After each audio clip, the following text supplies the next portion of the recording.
சென்னை மெரினாவில் நடைபெற்று வரும் போராட்டம் 4வது நாளை எட்டியுள்ளது.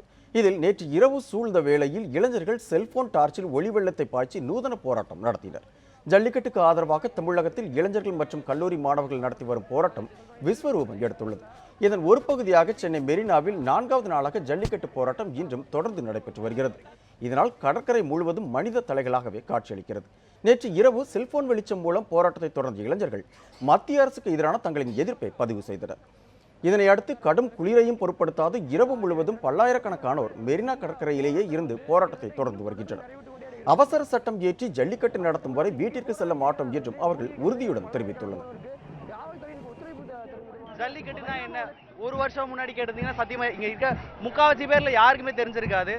இந்த நிலைமையில நான் பீட்டாக்கு ரொம்பவே ஒரு மிகப்பெரிய நன்றியை சொல்லிக்க கடமைப்பட்டிருக்கேன். எதற்காகனா எங்களோட ஒற்றுமையை இன்னும் வலுப்படுத்தியிருக்காங்க. எங்களோட கல்ச்சருக்காக, எங்களோட ஆன்சஸ்டர்ஸ்க்காக நாங்கள் முன்னாடி வரணும். எங்களோட விவசாயிகளுக்காக நாங்கள் தான் போராடணும். எனக்கும் விவசாயத்துக்கும் பெருசாக சம்மந்தம் கிடையாது. எனக்கு விவசாயம்னா என்னன்னே தெரியாது. இன்னைக்கு நான் வந்து இங்கே உட்காந்துருக்கேன், என் நண்பர்கள் இங்கே வந்து உட்காந்துருக்காங்கன்னா அந்த விவசாயிக்காகவும் அந்த விவசாய அந்த ஜல்லிக்கட்டுன்ற இந்த ஒரு பாரம்பரிய கலாச்சாரத்துக்காக மட்டும்தான். தமிழ்நாட்டுக்காக ஒரு போராட்டம்னு வரும்போது எல்லாம் கை கூத்து, அப்ப மீடியால முக்காவாசி அடிச்சது அஜித் கெத்தா, விஜய் கெத்தா, அவர் தான் கெத்து, இதுதான் கெத்துன்ட்டு. இன்னைக்கு ஆனா எல்லாரும் ஒரே குரல், ஒரே தேடல். எதுக்குன்னா ஜல்லிக்கட்டு நடத்துவோம், விவசாயிகளுக்காக வாழுவோம். இனிமேட்டு எங்களோட பவர் நீங்க எல்லா பக்கமும் பார்க்க போறீங்க. இது வந்து ஒரு ஆரம்பம் தான். பீட்டா எங்களுக்கு சொல்லிக் கொடுத்த பாடம்.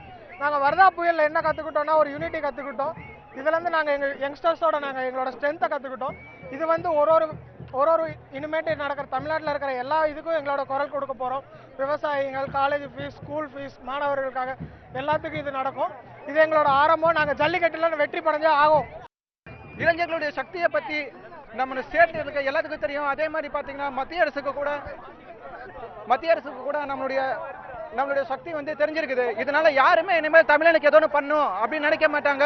அப்படி நினைச்சாங்கன்னா அவங்களுக்குள்ள மனசுல ஒரு பயம் வரும். இதை பார்க்கும்போது இதே மாதிரி நம்ம எப்பயுமே ஒற்றுமையா இருப்போம், நம்ம தமிழனா இருப்போம் எல்லாத்துக்கிட்டையும். எங்களோட பாரம்பரியம், இதை யாராலையும் தடுக்க முடியாது. கண்டிப்பா இந்த வருஷம் ஜல்லிக்கட்டு நடக்கும்னு நினைக்கிறேன். அப்துல் கலாமோட ஆசை நிறைவேறிச்சுன்னு நினைக்கிறேன்.